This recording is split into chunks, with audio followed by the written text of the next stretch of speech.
With that being said, we're going into the draft of game number 2, Echo against Blacklist International, where we saw or heard from our analysts it was a game won by the draft. So let's go into this draft, Arashi. Off the bat, you see a bit of difference coming in here. Echo was banning the Benedetta, Farsa, and Joy, so it's still the same for them. Oh, and actually, it's almost the same ban coming in from the side of Blacklist, but they've banned Yves as well, fearing the long-range setup coming in from Sanji. With the Fredrin first pick here, what does this really tell us? Because they're letting go of the Kaja. The Glue, sure, is a very strong hero, but 48% win rate. I don't know, like, Leo, what do you think about this Fredrin over Kaja pick? I think this is both an answer and an adjustment from Blacklist International. Again, I did say I think they might let Wise pick up in the second phase, but we've seen Wise play Kaja jungle already. Oh yeah, no, that is actually quite a good point. I mean, we can debate all day which is better, you know, Kaja and Roam. Some people might be a little bit cheeky and put it in the EXP. The jungle, I don't know, I kind of like with the Glue as well as the Kaja because it gives option for Coach Bonchak to kind of like move things around if needed. I mean, I think it's a great improvement already because now Blacklist has a strong laner. And of course, if it does go into the XP lane in the hands of Edward, that is a very dominant lane, and that can be one of the main pillars of support that can be used for Blacklist to try and make plays around. But off the bat, the Diggy pick has come out yet again. So Diggy pick here, this 100% confirmed, this is Wise on the Kaja, or is there still room for it to go somewhere else? There is room for it to go to somewhere else. We still don't know if this could possibly be a mid-Diggy. True. But you don't want to waste those mechanical skills and those tactical split-second decisions that Haji can make. So yeah, it's more likely that this remains a jungle Kaja, and then you give something else to Haji. So yeah, look, again, this is iteration, right? You take away the Franco from game 1, and then you take away the Hilda from Yaoi. I mean, here's the thing, right? The Diggy people don't really expect it, but the Diggy actually deals a lot of damage because even in the previous game, out of everyone, the one that dealt the most damage is Oh My Venus. Now we gotta look at Oheb, where he said, I think I want to face all of the teams because if we want to be champions, we should fight every team. Oof, that's a bold statement for sure, but now he is on the signature pick. It's gonna be that Filipino sniper coming out strong again. Of course, we saw that it was very flexible, very strong in the right situations. But looking at the composition from the side of Echo, can Blacklist protect the Beatrix long enough? Because it seems like they're still going for that aggressive playstyle. And I just want to say it now, I'm loving the energy of the crowd. It feels good hearing the cheers for both teams. But yes, right now Sanford again getting the dire off, and they're gonna finish off the draft with an Estes, but not for Blacklist, for Echo. So if this is indeed the Rome Estes, then that means Yaoi is growing. He's practicing his mind off. Thank you very much. Nice if you're watching, we love you. And hey, you know what? If you want to be world champions, you can't stay in one box. Yeah. You gotta grow. Yes. You gotta push barriers. You gotta push walls. Yes. You gotta be like a construction worker and keep on working on. Yes. And with that being said, the lineup for Blacklist is so much clearer now. Again, I told y'all, iteration, not innovation. They give a few different picks at the different spots, and eventually they end up with a lineup that might work. So change, but change a bit, not change totally. How does this make you feel, Arashi? I feel like from a pure front-to-back consideration, I feel like Blacklist isn't as strong, but this lineup now, this composition gives them a lot more tools to work around with. If they need a bit more poke damage, they have that. They have a good variation in damage, physical and magical, and they also have the possibility to try and go for a front-to-back or a pick-off kind of gameplay depending on what is going on in the game. So I think flexibility is a very dangerous weapon, and Blacklist has shown that they can use it to its full potential.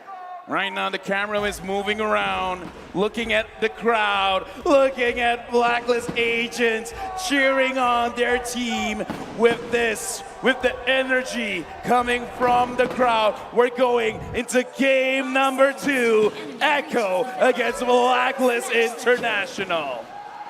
This is going to be a very interesting game because momentum is definitely on the side of Echo. And if you take a look at the items, Benny Cutie going with a killing spree on that Claude, a very aggressive option that we do not see that often. Yeah, no, it's been a while since we last saw that. That means they're going for the throw. They're going to go quick here. Looking at the buff starts, it's diagonal. It's a clear mirror because orange for one and then purple for the other. I mean, looking at, because we're talking about the emblems. If you're having a killing spree, I kind of feel like you are understanding. Hold on, before that, Edward against Sanford. I'm watching, is this going to be a clear-cut kill of a 1v1? So far, they're just poking each other. There's going to be a difference maker. In comes Sanji with the flicker pull. Not enough burst, not yet. Oof. That's a flicker being used by Sanji so early on. And again, you can just see the tempo that Echo wants to play at, but that roam will cost them. Blacklist already trying to punish that maneuver, and they might just go for Sanji right here. Oh, there's too many strings on this map. Sanji very low. Wise puts him very low and just straight down under. That's Wise trying first blood. Yeah, this time Blacklist, they're starting off strong. They're like, we're going to invade your jungle. If you rotate, we're going to stay here in mid. But over here, Wise, already level 4. Does he want to look for another kill for himself? Well, they see nobody in that lane, so Wise will be just clearing out the lane, trying to push that lead everywhere else. That is the pressure gameplay that we see being used in the current meta. But now with the S's in the mid lane, it is a bit of a contrast, but look at the damage coming in towards Venus. This has to be some different build on Yaoi because that's what popped in. Now Caldeezy coming in and a full Shadow Stampede putting Haji into the ground. That's 1-1 at 2 minutes. A good answer coming in mid, getting the return kill now, equalizing 1-1. The turtle just spawned, and looks like Echo, they're going straight for the turtle. Looking at the position from Blacklist International, they're not gonna contest at all. So right now, Blacklist, they got some lead in the mid just now. What is the next step? What is Blacklist looking at now that Wise is level 5, already having the Divine Judgment? They need to go for pickoffs, and if they want to try and use Haji as the main tool, they have to try and shut down Sanji as well. Although the fact that Sanji's on the Paramis, that's a bit more of a utility hero, but in the EXP lane though, again, constant fighting from both these players. Yeah, no, it's furious, and it's fast, and it's relentless. They're still going. Sanford, very low, flickering on out, saving his life. Love watching the EXP lane. It's a battle, but now Wise here getting caught by Caldeezy. Appraiser's Wrath, very little damage. Here comes everything. Biru's Passion, taking down Yaoi. That's a clear take for Blacklist, about 500 gold ahead. Echo has so much sustainability, but against the early damage coming in from that Beatrix, it just was not enough. So Yaoi was eventually taken down due to that burst damage. And look at that Dawning Light, man. That is some accuracy from the side of Haji. And Blacklist now have the tempo, have a small gold lead, but considering what Game 1 looked like, this is way more than enough. You take a look at a bit of the items here. Clock of Destiny is trying to be built by Haji, but in the XP lane, still yet another fight. Edward versus Caldeezy. The rest of Echo versus Black in mid. They're still going. Welcome back to the 1v1 down bottom, and both disengage. The 1v1 that lasts almost forever. Looking at how things are going on, it's just like everyone's just testing their power, how much damage I can put out. Edward going at Sanford. Abysm Strike taken down. Edward took a few more basics underneath that tier 1, but Sanford gets it. This Direwolf pick, man, is just dangerous. It does so well against all these tanky heroes that has been slowly but surely gaining favor in the current meta. But now Blacklist crowd around the top side trying to make sure that they shut down Benny Cutie. This is a 2v3. They pop the Blazing Duet early as well as Yaoi's ult, but that's fine. Blacklist disengages down bottom. It's a 3v none. Might as well be a free turtle. Echo takes 100% so far, 4 minutes in. Right now, looking at how Blacklist, they're moving around, Wise is farming, so he's usually alone. So even if he catches someone, there's not going to be anyone to really back it up. So it almost looks like Blacklist, they're like, you know what, fine, we're not going to contest anything in the river. We're going to try to put all our investments in the gold lane. Oh, and the gold lane is looking mighty tight. It's crowded up here. It's a 4v4. They've left Sanford and Edward down bottom, and they both disengage. 1.5 minutes until the next turtle. I can't help but feel that Wise has been farming a lot more diligently, and yes, it's good for him, but he's not making use of that pick of potential coming in from the Divine Judgment. In these fights, in these dive attempts towards Benny Cutie, that Divine Judgment would have been a very valuable tool in ensuring that they can just go for the kills. You're right. After hitting level 4 at about the 1.5 minute mark, Wise only used DJ maybe twice. tops. Yeah, because right now, when can he actually use it? Because the way that Echo is moving around, they're not really giving a lot of opportunities. And as I say that, Carl Tizzy is trying to put pressure onto Oh My Venus. Oh. That being said, Oheb shoots in between. I wonder if that's the idea, right? Use these utility tools defensively and rely on the long range. They have a Diggy, they have a Beatrix and a Savior as well, so they can just keep poking and use the Divine Judgment as a protective tool instead, just to ensure that the Blazing Duet can be cancelled, that Sanford diving can be cancelled. But look, honestly, there's just so much violence in this EXP lane, man. Yep, even if Sanford walks away with his life, I give that win to Edward. He sent him home. Right now, I kind of feel like Blacklist, they really don't want to go anywhere else. It's like, you guys try. And Carl Tizzy coming from the side. Oh, he puts a few beads onto Oh My Venus. Bombs away by Oheb. That's an ult from Bennett. Carl Tizzy at about half health. They disengage. Now we'll be able to sustain him back up. And this is the problem. Blacklist has a lot of poke damage, but Echo also has a good amount of sustain. So unless Blacklist can somehow get a finish, right? Get the kill outright, the SS is going to be a huge problem. But look at that! Oh, Sanford commits the flicker, but thinks twice about taking down Haji. He sends him home. Now the turtle fight. Oh, there's a great pull by Blacklist. Very, very low. Oh, and bombs away. Carl Tizzy coming in with the retribution. Wise dashes on out. Cyclone Eye. Shades of Season 4. Right now, I kind of feel like if we're going to look at items, Blacklist, they really need to make sure Oh My Venus has that concealed, because it looks like it's so difficult to engage onto Echo. But Echo, they have no problem engaging. 5, make that Season 5, the Cyclone Eye. But now, up top, oh no, in mid. Sanford gets Edward on him. Yo, this fight has gone from bottom to mid. Now it's not done. Carl Tizzy was Haji, very low. Edward caught between Yawi and Sanji. Carl Tizzy knocks up one. There's the ult by OM. Nibiru's passion. Will they force it? There's the ult by Yawi. And there's the pull by Wise. Divine Judgment onto Sanji. There's no cult altar, folks. They disengage. Both teams very good at making decisions. They're going to force this tier 1 in mid. Wise pulled back in. He's going to get out. And there's a time's journey. Queen V saves the jungler. Ooh, close call for the side of Blacklist, but Echo right now has so much more damage to work around with. If you guys have noticed, Benny Cutie has finished his golden staff at well before 7 minutes. So this is a very scary claw just scaling up despite having this very aggressive emblem. Now looking at the actual items here, Vincetta Talisman also complete for Sanji, means that Echo can go for those plays more often and more regularly. So Blacklist needs to be very, very careful and just read the movement patterns coming in from Echo. Oh, Edward, caught between 3 members. Shadow Stampede pulling him in. Benny Cutie making quick work of that tier 1 down bottom. Good news, bad news.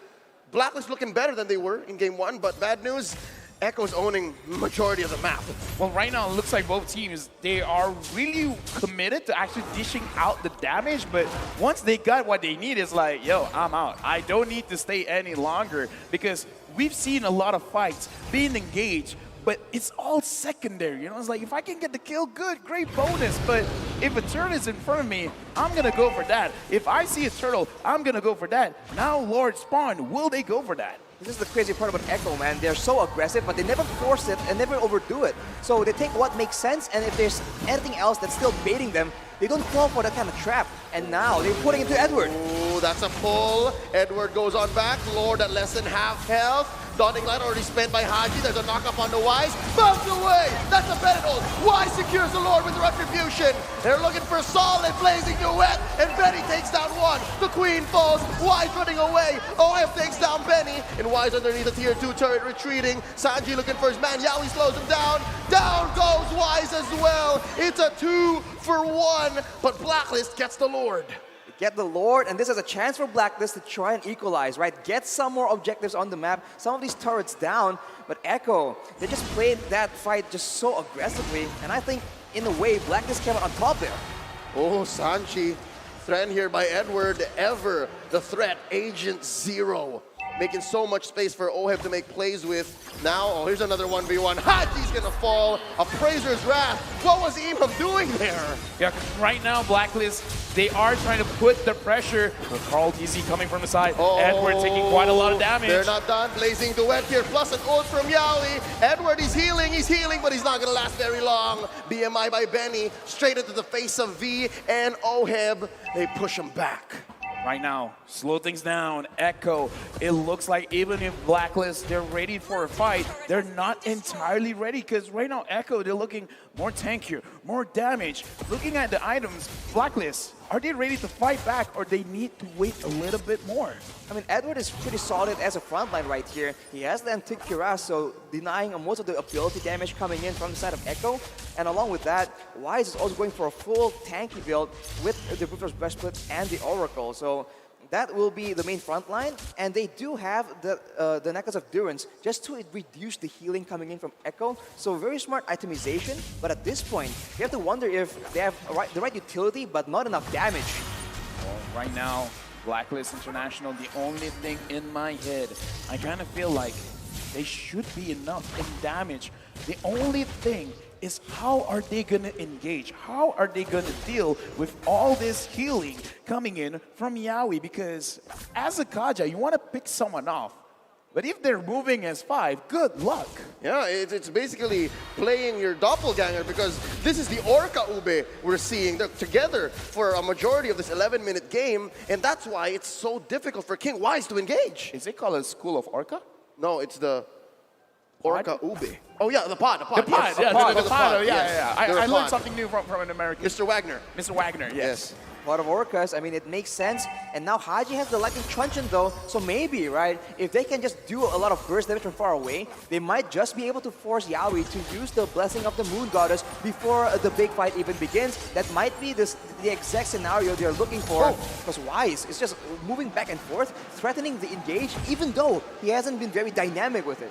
Okay, look, right now it's 12 minutes, okay? If at any point Blacklist wants to get an engagement, this is where you do it, because if Echo really wants this Lord, can you actually make sure you don't get hit by Haji with the Mystic Field? Because if everyone's gathered together, you're gonna get stunned. Wise will find an angle to pull you aside with this Lord take. Will Blacklist do something with it? Lord at about a third of its health. There's a knockup, and there's a split, and there's the ult by Yaoi. Dawning Light run on through. Cult Altar on cue. Lord very low. Count Easy secures it, and look at Very Cutie in the back line, punished by Oheb. Oh, and it's Wise, very low as well. There's another knock-up, and there's a flicker in by Sanji with a Shadow Stampede to boot. Wise very low, he still survives. Sanji punished by Edward, but he's gonna spawn really fast. 1 for a none so far. A Lord for a kill, they're still going. Carteezy very low, Yaoi doing his best to heal him. Haji with the shutdown. Well, like I said, man, if Blacklist, they want to do anything with their team fight, they gotta wait on the Lord. You gotta wait for Echo to do what you're expecting them to do. Move together, give a spot for Haji to actually make it so that they can't move as a group, and then wait for Wise to get that catch. And Oheb, 3-0 right now, doing a lot of damage onto Echo. Now you see the issue with the composition from Echo right here. They have a lot of damage, they have a lot of sustainability with the Blessing of the Moon Goddess and the Cult Altar, but when Blacklist kite away and move away from the fight, they have no way of chasing or ensuring that Blacklist is in there scrapping against them. So Blacklist can just outmaneuver them like we saw in the previous Lord Pit, and the longer the fight goes, the more DPS and less combo reliant heroes from the side of Blacklist can do a lot of damage. We saw that happen in the previous fight, so Echo now needs to make sure that the fights are quick and simple. Yep, they essentially have to penetrate the pod, right? Yes. Yeah, right now, honestly, looking at this, I feel like this is a very complicated draft to really pilot, because Blacklist, if they're gonna win the fights, they're kind of manipulating Echo to do what they want. Carl TZ engages. Oh, they find out my Venus forcing out an early times journey. Now they're gonna back out a Dawning Light for good measure. Sanford putting a few beads onto Edward from the back line, forcing out a Cult Altar. Oh, this is not a good engage for either team. Yaoi pulls out the ult, both skittish to force this fight. But still, a lot of pressure right now Echo is putting onto Blacklist. Basically, Carl TZ is just reminding them, is like, you guys want to fight, don't forget, I'm here. I can tank the damage, and I can deal the damage. So if you see me, you run first. You got it? You run first. I mean, I feel like the main engage tool for Echo right now is going to be Carl TZ, and they have to try and switch it up a bit, because it seems like Blacklist is always ready every time he goes in for that engagement. Look at that snipe! Echo, very low. Sanji backing out, just dodging the Dawning Light about an inch away. Yaoi now in trouble. Gets the Divine Judgment on him. Haji obliges. That's a clear pickoff. A win for Blacklist. Now 1,400 gold ahead. That is the poke damage we've been talking about. Before the fight even begins, everyone gets taken so low due to the snipes, due to the Dawning Light. And afterwards, on the way back, Echo is just too slow. Wise can take his easy time, just dragging them back with the Divine Judgment, and they have no solution to this playstyle that Blacklist is showing them right now. Blacklist, just by using the Lord, winning one fight around the river, they have changed this game into their favor, and not by a little. 2.5k gold lead. Now doing a lot of damage from the back line. So right now, they're activating the draft. We don't have to engage. You don't want to engage. We just deal the damage. They're past the LaFell threshold and they find Sanford. There's a Divine Judgment, popping the Color's extra life. Dawning Light pierces on through the pod and forcing the ult from Yaoi. Can they survive this? Caldisi just focused on the Lord. Cutie forced to go to the back line. They take down Edward. Sanji gets the kill. Sanford very low. Oheb, the Filipino sniper, gets it. Caldisi, the best in the world, confirms it, but at the cost of his life. Another one falls, Cutie, and there was no one left for Echo. Wipe out Blacklist International, 4 members with a minion wave pushing in. But look at this, Sanji tries to do something. Can he? No, the answer is no. Oh Lord, the Lord, pick it up. He spawns. That's Echo 6-man pushing out in their favor. Now he spawns. Now, that was almost over, but no. Blacklist, they're continuing on. Oheb trending that very low, and Wise engages Yaoi. Nothing can be done. Blacklist International wins game number 2.